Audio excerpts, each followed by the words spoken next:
Hi friends, പുതിയൊരു unboxing വീഡിയോയുമായിട്ടാണ് ഞാനിന്ന് വന്നിരിക്കുന്നത്. അപ്പം ഇന്നത്തെ നമ്മളുടെ പ്രൊഡക്റ്റ് ഒരു നെറ്റ് ബാൻഡാണ്. മാർക്കറ്റിൽ പുതുതായിട്ട് വന്നിരിക്കുന്ന പുതിയൊരു മോഡൽ നെറ്റ് ബാൻഡാണിത്. അപ്പം നമ്മുടെ പ്രൊഡക്റ്റിൻ്റെ കോഡ് വരുന്നത് റോക്കേഴ്സ് 575. അപ്പോൾ നല്ലൊരു ഹെവി ക്വാളിറ്റി ഐറ്റമാണിത്. ഇതൊരു ചൈന OG പ്രൊഡക്റ്റ് ആണെങ്കിൽ പോലും ഒറിജിനലിനെ വെല്ലുന്ന നല്ലൊരു ക്വാളിറ്റി ഈ ഒരു പ്രൊഡക്റ്റിനുണ്ട്. അപ്പോൾ എൻ്റെ ഒരു സെൽഫ് എക്സ്പീരിയൻസ് ആണ് ഞാൻ ഷെയർ ചെയ്യുന്നത്. നെറ്റ് ബാൻഡിൻ്റെ ഡീറ്റെയിൽ ഫീച്ചേഴ്സും അതിൻ്റെ ഒരു യൂസ് ചെയ്യുന്ന രീതിയും എല്ലാം ഡീറ്റെയിൽ ആയിട്ട് ഈ ഒരു വീഡിയോയിൽ നിങ്ങൾക്ക് ഷെയർ ചെയ്യുന്നതാണ്. അപ്പോൾ വീഡിയോ ഫുള്ളായിട്ട് കാണുക. പോകാം വീഡിയോയിലേക്ക്.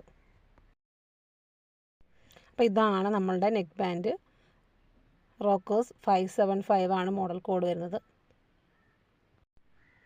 നല്ലൊരു ഫിനിഷിങ് ലുക്കാണ്, നല്ല എലഗൻറ്റ് ലുക്കാണ്, കാണാനൊക്കെ നല്ല ഭംഗിയാണ്. നല്ലൊരു അപ്പോൾ ഇതിൻ്റെ ഒരു സൈഡിലായിട്ടൊരു ഗോൾഡൻ കളറിൽ ഒരു ടച്ച് ഫിനിഷ് കൊടുത്തിട്ടുണ്ട്.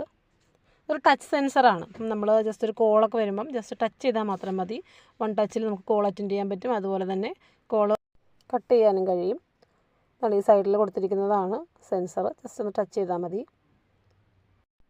അതുപോലെ തന്നെ ഇതിൻ്റെ ഒരു ഇയർബഡ്സ് എന്ന് പറയുന്നത് മെറ്റൽ യൂസ് ചെയ്തിട്ടാണ് മെയ്ഡ് ചെയ്തിരിക്കുന്നത്. സൈഡിൽ സോഫ്റ്റ് മെറ്റീരിയലാണ്, സ്പോഞ്ചാണ് യൂസ് ചെയ്തിരിക്കുന്നത് ബഡ്സിന് വേണ്ടിയിട്ട്. ഇത് മാഗ്നറ്റിക് ഓൺ ഓഫ് ആണ് കേട്ടോ.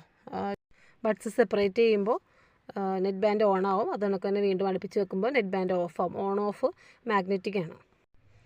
ഇതിൻ്റെ വയറും നല്ല ഫ്ലെക്സിബിൾ ആയിട്ടുള്ളൊരു വയറാണ്. ഇനി ഇതിൻ്റെ സൈഡിലായിട്ട് വോളിയം കൺട്രോൾ ചെയ്യാനും വോളിയം കൂട്ടാനും കുറയ്ക്കാനുമുള്ള 2 കീസ് കൊടുത്തിട്ടുണ്ട്. അതിൻ്റെ സൈഡിലായിട്ട് കാണിച്ചിട്ടുണ്ട്.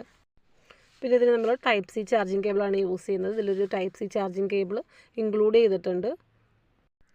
ഇനി ഈ ഒരു പ്രൊഡക്റ്റിൻ്റെ ഏറ്റവും ഹൈലൈറ്റ് ആയിട്ടുള്ള ഒരു ക്വാളിറ്റി, അതുപോലെ എനിക്ക് ഏറ്റവും കൂടുതൽ ഇഷ്ടപ്പെട്ടൊരു ക്വാളിറ്റി എന്ന് പറയുന്നത് ഇതിൻ്റെ ഡബിൾ ബാറ്ററി ഉണ്ടെന്നുള്ളതാണ്.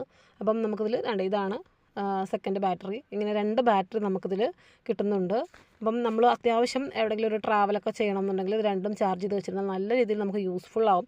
4 ഡേയ്സിൽ കൂടുതൽ നമുക്ക് കണ്ടിന്യൂസ് യൂസ് ചെയ്യാൻ കഴിയുന്നൊരു പ്രൊഡക്റ്റാണിത്. നമ്മളിത് യൂസ് ചെയ്യുമ്പോൾ ഏറ്റവും കൂടുതൽ ശ്രദ്ധിക്കേണ്ട ഒരു കാര്യം അത് തന്നെയാണ്. കറക്റ്റായിട്ട് നമ്മൾ ഈ ബാറ്ററി യൂസ് ചെയ്യുക എന്നുള്ളത്. ഇത് റിമൂവ് ചെയ്യുന്നത് പ്രത്യേകം ശ്രദ്ധിച്ചിട്ട് വേണം റിമൂവ് ചെയ്യാനും തിരിച്ച് നമ്മൾ ഇൻസേർട്ട് ചെയ്യാനും. കാരണം നമ്മളിത് എന്തെങ്കിലും അശ്രദ്ധ മൂലം തെറ്റായിട്ടാണിത് നമ്മൾ ഇൻസേർട്ട് ചെയ്യുന്നുണ്ടെങ്കിൽ ഇത് ഷോർട്ട് ആവാൻ ചാൻസ് ഉണ്ട്. അതുപോലെ തന്നെ നമ്മളിത് യൂസ് ചെയ്യുമ്പോഴും നല്ല ക്ലീനായിട്ട് യൂസ് ചെയ്യാൻ നോക്കുക. അഴുക്കോ പൊടിയോ ഒന്നും ഇരിക്കാൻ പാടില്ല. അങ്ങനെ നമ്മൾ കൃത്യമായിട്ട് യൂസ് ചെയ്യണമെന്നുണ്ടെങ്കിൽ നമുക്ക് ഒരുപാട് കാലം നല്ല ലോങ് ലാസ്റ്റിംഗ് ആയിട്ട് തന്നെ യൂസ് ചെയ്യാൻ പറ്റുന്നൊരു പ്രൊഡക്റ്റാണ്. 2 രീതിയിൽ നമുക്ക് ചാർജ് ചെയ്യാൻ പറ്റും. ഒന്നിത് ഈ സൈഡിലുള്ള ചാർജിങ് പോർട്ട് ഉപയോഗിച്ചിട്ട് നമുക്ക് ഡയറക്റ്റ് നമുക്ക് കേബിൾ കണക്ട് ചെയ്ത് ചാർജ് ചെയ്യാം. അതുപോലെ തന്നെ ഇത് റിമൂവ് ചെയ്തിട്ട് ഇതിനകത്തും ഒരു ചാർജിങ് പോർട്ടുണ്ട്. നമുക്കത് യൂസ് ചെയ്ത് സെപ്പറേറ്റ് നമുക്ക് ചാർജ് ചെയ്യാൻ പറ്റും. അപ്പോൾ നമ്മൾ നന്നായിട്ട് യൂസ് ചെയ്യുകയാണെന്നുണ്ടെങ്കിൽ അത്യാവശ്യം നല്ല രീതിയിൽ ഒരുപാട് കാലം നമുക്ക് ലോങ് ലാസ്റ്റിങ് നല്ല ക്വാളിറ്റിയിലും നല്ല സൗണ്ടിലൊക്കെ യൂസ് ചെയ്യാൻ പറ്റുന്ന ഒരു പ്രൊഡക്റ്റാണ് ഈ ഒരു നെറ്റ് ബാൻഡ് എന്ന് പറയുന്നത്.